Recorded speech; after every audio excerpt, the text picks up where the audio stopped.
Bu çantada kullanmış olduğum kağıdın ölçüsü 3 santimetreye 13 santim. Kullanılmış A4 kağıtlarında bu ölçüyü kestikten sonra şöyle şeffaf koli bandına yapıştırarak bunu yaptım. Ama siyahı arkadaşlar, siyah kraft kağıt kullanmadım. Onun yerine şöyle siyah renkli bantlar var. Yani rengarenk. Kırmızısı var, yeşili var, sarısı var. Yani her renk böyle koli bandı var. Ben siyah renklinesini aldım. Bununla da siyah rengi elde edebiliyoruz. Kağıdımızı arkadaşlar 3'e 13 olarak keseceğiz. Burada herhangi bir A4 kağıdına falan da gerek yok. Normal gazete kağıdıyla da yapabilirsiniz bunu. Çünkü siyah bant bunu tamamıyla kapatacaktır. Bakın şöyle 3'e 13 ebadındaki kağıdımı bantıma yapıştırdım.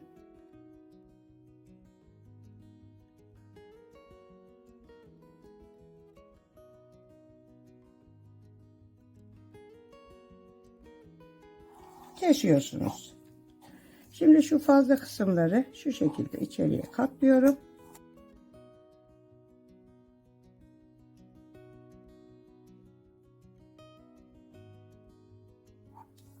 Şöyle önce boylamasını ikiye katlıyorum.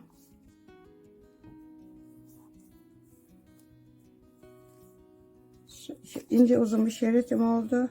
Şu şekilde ikiye katlıyorum. Arayı açıyorum. Yarıyı ortaya gelecek şekilde ikiye katlıyorum.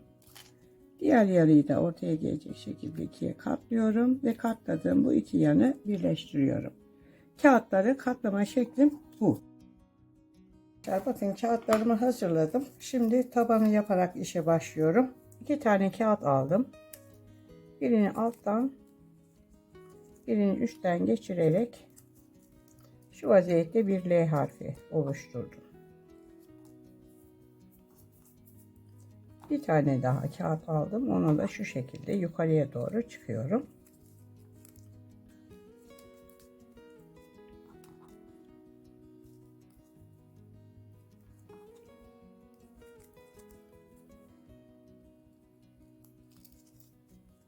Şöyle.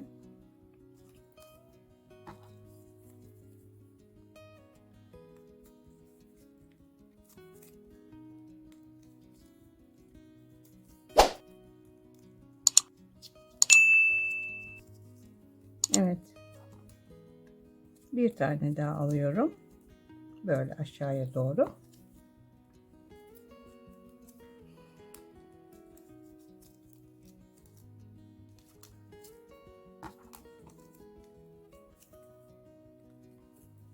Şimdi arkadaşlar bir köşe yapmam gerekecek.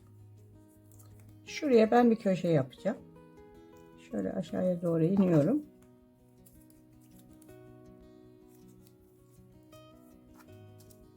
Ve şuraya köşe yapacağım ya arkadaşlar. Şimdi buradan şöyle çıkıyoruz ya. Böyle çıkmayacağım. Şöyle aşağıya doğru ineceğim.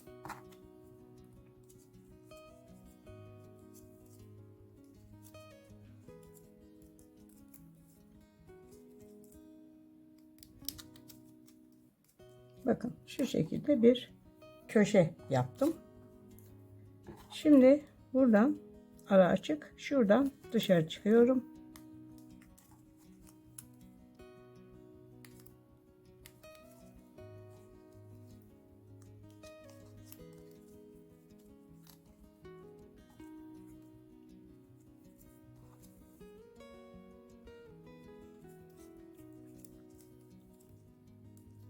Bu şekilde aşağıya iniyorum.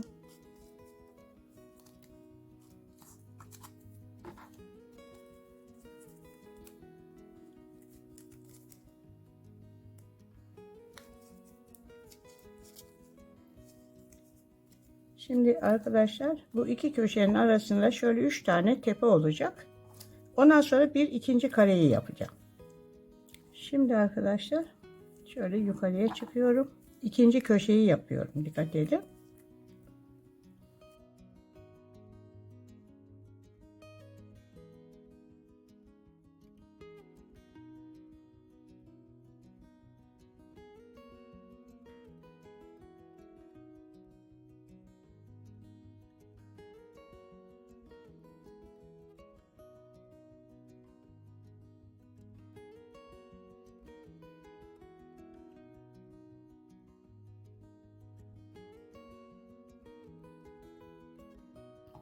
Bakın şu ara açık. Buradan şu şekilde dışarıya doğru çıkıyor.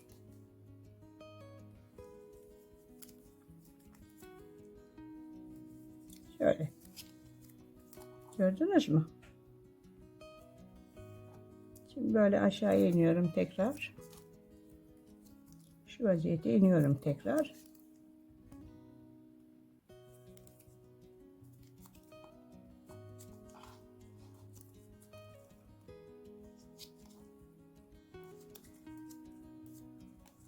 Ve arkadaşlar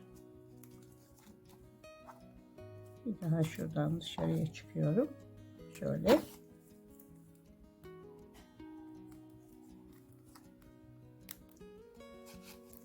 Bakın iki karenin arasında 3 tane tepe var. Bu şekilde gittik. Şimdi buradan böyle geleceğim. Şuraya bir 3. köşe yapacağım. Geleceğim. Şuraya bir 4. köşe yapacağım ve şurada birleştirme yapacağım. Buradan başladım. Geldim köşeyi yaptım. Şuraya geldim 2. köşeyi yaptım. Buraya geldim 3. köşeyi yaptım. 4. köşeyi yaptım ve şurada birleştirme yapacağım. Ne yapıyorum? Şu son taktığımın katını açıyorum. İkisini yakalıyorum. Ve bunu arkadaşlar tam şunun ortasından içeriye giriyorum. Kenar birleştirme yapıyoruz arkadaşlar. Bunu ben bir kere gösteriyorum. Zaten tüm kenar birleşmeler bu şekilde oluyor. Şimdi ikisini geçirdim. Birini bu tarafa yatırdım. Diğerini bu tarafa yatırdım. Bu tarafa yatırdığımı şunun içine koyuyorum. Şu vaziyette döndürüyorum. Bu tarafa yatırdığımı da arkadaşlar şuraya yerleştiriyorum. Bu şekilde tabanın dışta olan kısmı bitti. Şimdi bunun içine şu şekilde bir boy küçüğünü yapacağım. Bu şekilde yapacağız. Sonra bir de arkadaşlar şöyle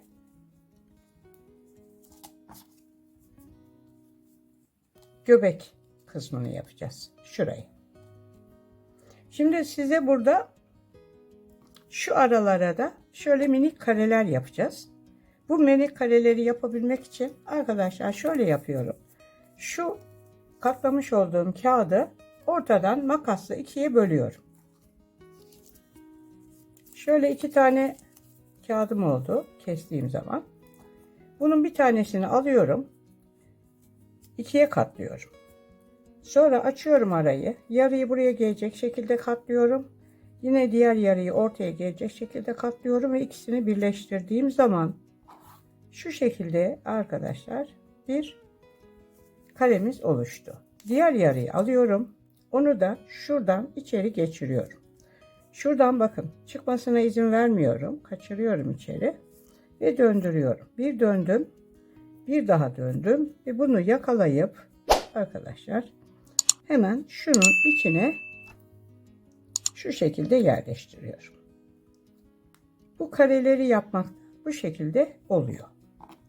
Bunun dışında arkadaşlar bir de şu orta kısımlarda şu kenarları kapatmam lazım. Şimdi bu kenarları da kapatabilmek için kağıdı ortadan ikiye böldüm. Yarısını aldım ve yarısını arkadaşlar şöyle ortadan geçirdim. Şuradan çıkmasına izin vermiyorum ve döndürüyorum. Bir döndüm. Kenar kapama bu da arkadaşlar. Bir daha döndüm ve bunu yakaladım. Bunu şuraya yerleştirdim. Bunların dışında arkadaşlar zaten yapılacak fazla bir şey yok. Bakın. Şöyle. Bu şekilde birleştirdim. Sonra arkadaşlar diğer yarıyı alıyorum. Onu da şuradan şöyle içeriye geçiriyorum. Şuradan çıkmasına izin vermiyorum ve döndürüyorum. Bir döndüm. Bir daha döndüm ve bunu yakaladım. Şuraya yerleştirdim. Bakın. Bu da buraya yerleşti. Şöyle kenar kapamalarda bu şekilde yapılıyor arkadaşlar. Bunların dışında bir de şeritler yapacağız. 2 tane şerit alıyorum, kağıt alıyorum. Şöyle birini alttan, birini üstten geçiriyorum.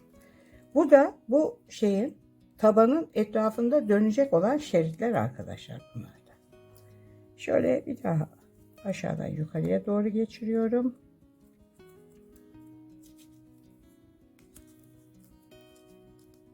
Bunların arkadaşlar adetlerini, ölçülerini, şekillerini gösterir bir fotoğraf çekeceğim. Onu videomun içinde paylaşacağım. Ve ona göre siz bunları yapıp dikeceksiniz. Bu şekilde yukarıya doğru çıkıyorum. Bu şekilde arkadaşlar şöyle istediğim boya gelene kadar bu şeritlerimizi yapacağız.